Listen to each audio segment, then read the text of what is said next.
Hi, and welcome back to the Positive Prepper. If many of you watched the Iowa caucus and the New Hampshire primary, you were probably happy with the outcome. You might have also been wondering why Nikki Haley has decided to stay in the race. Personally, I wish Ron DeSantis would have stayed in a little while longer, and here's why. DeSantis took second in Iowa and probably would have done very well in New Hampshire. While his dropping out didn't really help Nikki Haley, it put this country on a very troubling trajectory. We must remember who Nikki Haley is supported by. True, she does have large, Republican mega donors behind her, but she also has BlackRock and mega Democratic donors.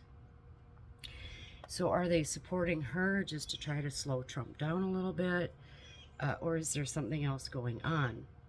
She may very well be bought and paid for and is part of the global elites. And if not now, I think she easily could become one.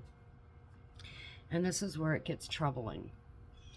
Remember that on February 8th of this year, the United States Supreme Court could disqualify Trump from being on the ballot and disqualify him from holding the office of president if they agree with the plaintiff's interpretation of the 14th Amendment. This would make Nikki Haley the de facto winner of the Republican Party. Now, many of you are thinking, well, the Supreme Court would never do that. But remember that they just sided with Biden's government against Texas, who lawfully was protecting its southern border. And my next video is going to be about that. But so they determined that even though by the U.S. Constitution and the Texas Constitution, Governor Abbott was, even though Governor Abbott was well within his bounds to secure the border from the invasion, the United States Supreme Court sided with the government, and the border yet again remains wide open. Remember that Trump doesn't have to be charged with or found guilty of any charge or any crime. If this happens and Trump is removed from the ballot, you will have a choice in November between Nikki Haley and Joe Biden. Think about the ramifications of that. But even prior to the November election, what will happen in this country if Trump, who is supported by millions across the country, is removed from the ballot and unable to run in this election?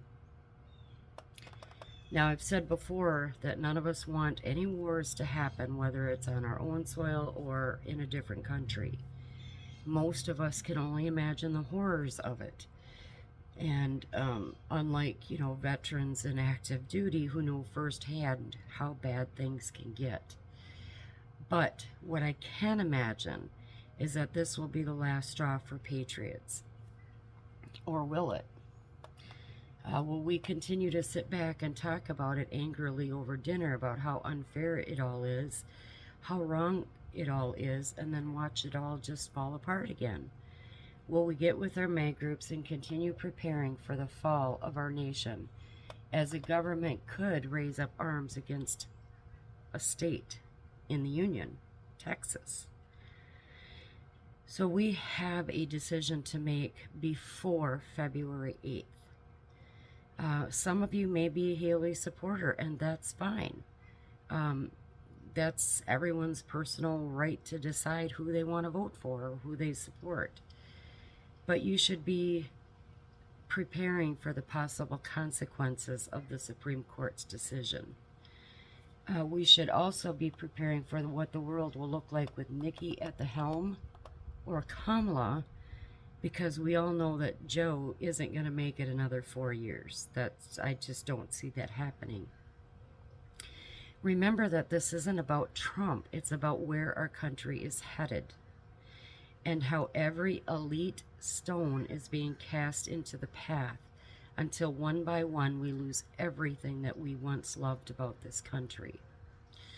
So you need to be prepared for what this country could look like less than a month from now, or a year from now.